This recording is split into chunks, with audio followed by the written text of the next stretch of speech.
காங்கிரஸை சந்தித்த நயினார் நாகேந்திரன் 1 மணி நேரம் ஆலோசனை நடத்தியிருக்கிறார். கூடுதல் விவரங்களோடு இணைகிறார் நமது செய்தியாளர். விவரங்களை பதிவு பண்ணலாம்.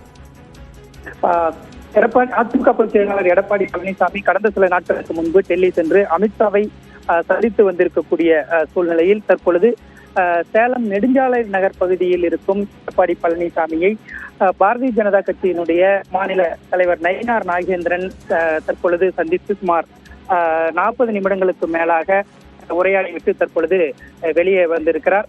மிக குறிப்பாக அரசியலில் பல்வேறு சிக்கல்கள் குறிப்பாக அதிமுகவில் செங்கோட்டையன் உள்ளிட்டவர் அதிமுக ஒருங்கிணைப்பு தொடர்பாக கருத்து தெரிவித்து அவர் மீது நடவடிக்கை எடுக்கப்பட்டிருக்கிறது. இதுபோன்ற பல்வேறு கூட்டணியில் இருக்கக்கூடிய பிரச்சனைகள் தொடர்பாக பேசப்பட்டிருக்கலாம் என கூறப்படுகிறது. அது தொடர்பாக தற்பொழுது நயினார் நாகேந்திரன் எடப்பாடி பழனிசாமியை சந்தித்துவிட்டு தற்பொழுது செய்தியாளர்களை சந்தித்து வருகிறார். அதன் நேரலை காட்சிகளை தற்பொழுது நாம் பார்க்கலாம்.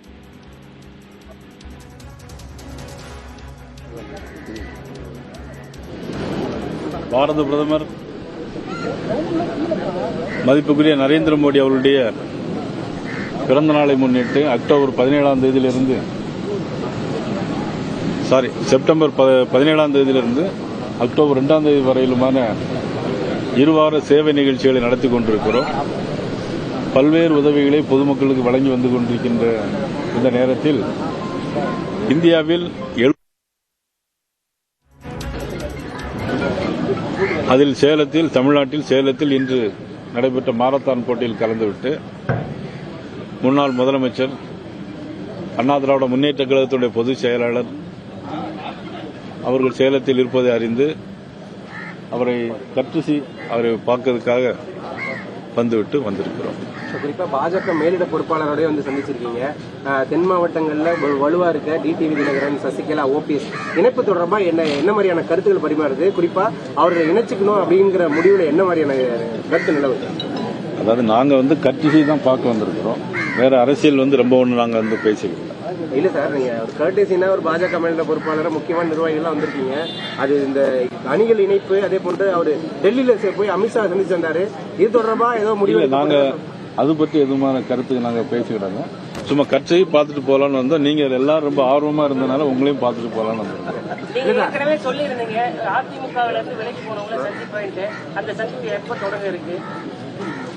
நேரம் வரும்போது நான் கண்டிப்பா உங்களுக்கு சொல்றேன். இன்னும் 6 மாசம் இருக்கு. கண்டிப்பா அது பற்றி அதான் சொல்றேன், உங்களுக்கு பிறகு சொல்றேன். சார், அவங்கள அதிமுகவில் இணைக்கிறது உட்கட்சி சூசகமானு சொல்ல முடியாது. அதாவது அரசியல்ல நிரந்தரமா நண்பர்களும் பகைவர்களும் கிடையாது. அதே நேரத்தில் இன்னொரு 6-7 மாசம் இருக்கு. இப்ப நீங்க திமுக பொறுத்துக்கிட்டீங்கன்னா 4 ஆண்டுகால அரசியல் பாத்தீங்கன்னா எந்த வேலையுமே நடக்கல. முதல்ல உங்கள் தொகுதியில் முதலமைச்சர்னு முதல்ல இருந்தாங்க. அதுக்கப்புறம் எல்லாரும் சட்டமன்ற உறுப்பினர் நாங்கள் எல்லாருமே எழுதி கொடுத்துருந்தோம். அது என்னாச்சுங்கிறதும் தெரியல. ஆனா இப்ப உங்களோட முதலமைச்சர் அப்படிங்கிற ஒரு ஸ்கீம் ஆரம்பிச்சிருக்காங்க. இதனால அதிகாரிகள் தான் வேலை விட்டுட்டு அவங்க வீதி வீதியா போயிட்டு இருக்காங்களே தவிர எந்த ஒரு மக்கள் நலனும் அதுல இருக்கிற மாதிரி எங்களுக்கு தெரியல. ஆக நிச்சயமா தேர்தல் வரும்போது எப்படி இருந்தாலும் மக்கள் ஒரு மிகப்பெரிய மாற்றத்தை உருவாக்கால் என்பது மட்டும் எங்களுக்கு தெரியறது. காரணம், நேற்று முன்தினம் கூட ராசிபுரத்தில் நடந்த கூட்டத்தில் கூட இபிஎஸ் அவர்கள் பேசிய கூட்டத்தில் கூட 30,000க்கு மேற்பட்டவர் கலந்திருக்கிறாங்க. இந்த மாதிரி மக்கள் எழுச்சி எங்கள் பக்கத்துடைய கூட்டணி பக்கம் இருக்கிறது என்பது.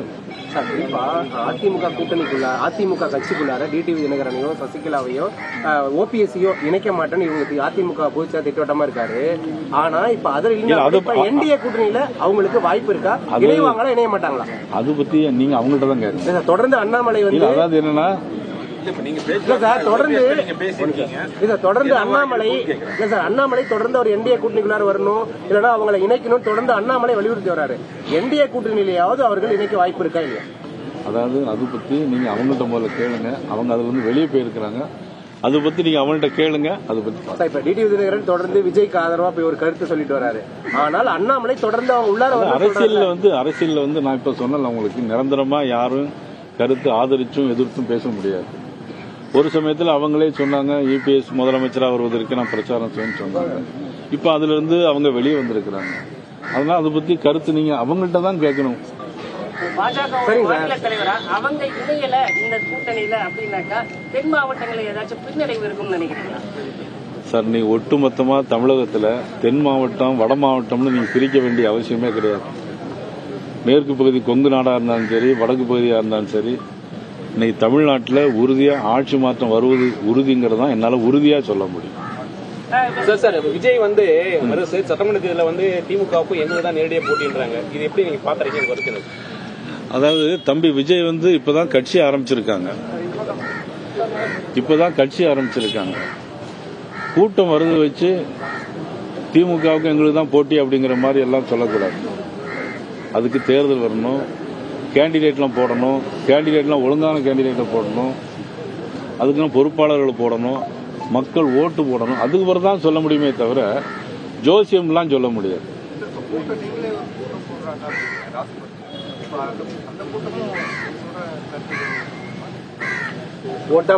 மக்கள் எழுச்சி நிச்சயமா ஓட்டம். அதாவது உங்களுக்கு ஓட்டு போடும்போது ரொம்ப டிஃபரன்ஸ் தெரியும்.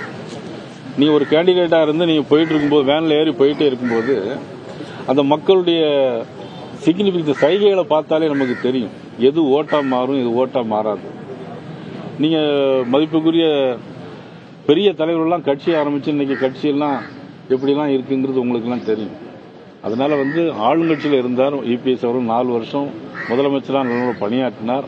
அவருக்கு எல்லா விஷயங்களும் தெரியும். எத்தனை டிபார்ட்மெண்ட் இருக்கு, எப்படி வேலை செய்யணும், மத்திய அரசுல எவ்வளவு பணம் வாங்கணும், எத்தனை கோடி மக்களுக்காக சாலைகளுக்காகவும் மின்சாரத்திற்காகவும் உணவுக்காகவும் எவ்வளவு பணம் செலவாகும், எத்தனை டிபார்ட்மெண்ட் இருக்குன்னு ஒரு ஆட்சியில் இருந்தவங்களுக்கு தான் தெரியும்.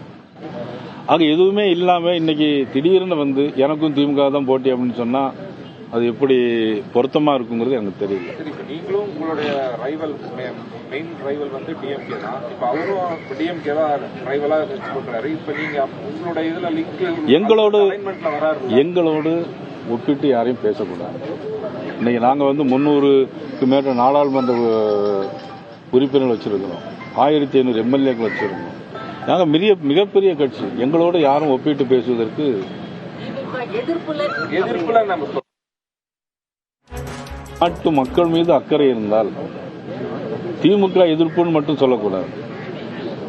நீங்க நாட்டு மக்கள் மீது அக்கறை இருந்தால் அந்த ஆட்சி மாற்றத்தை என்ன வழின்னு கண்டுபிடிக்கணுமே தவிர திமுக எதிர்ப்புல நாங்களும் அவரும் ஒண்ணுங்கிறது அது சொல்லதுக்கு அது சரியாக இருக்காது.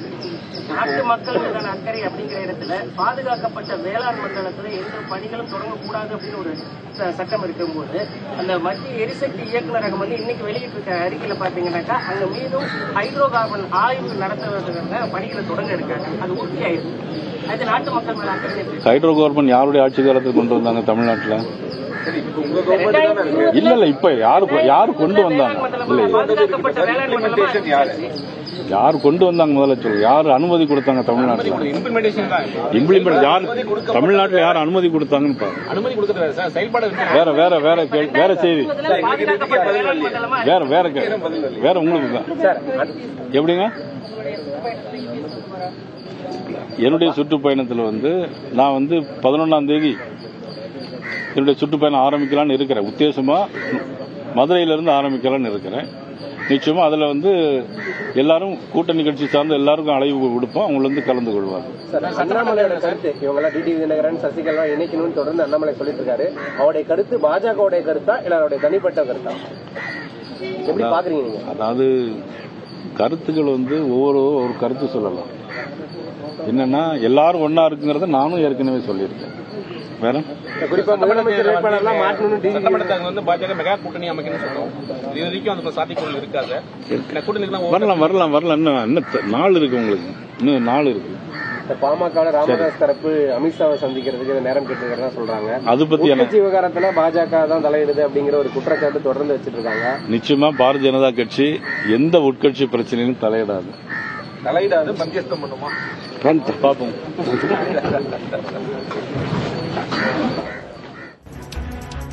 சேலத்தில் உள்ள இபிஎஸ் இல்லத்தில் இபிஎஸ்ஐ சந்தித்த நயினார் நாகேந்திரன் 1 மணி நேரம் ஆலோசனை நடத்தினார். பிரதமர் நரேந்திர மோடி அவர்களின் பிறந்தநாள் விழா நிகழ்ச்சிகள் குறித்து மட்டுமே பேசினோம், அரசியல் பேசவில்லை எனவும் செய்தியாளர்கள் சந்திப்பில் தெரிவித்துள்ளார்.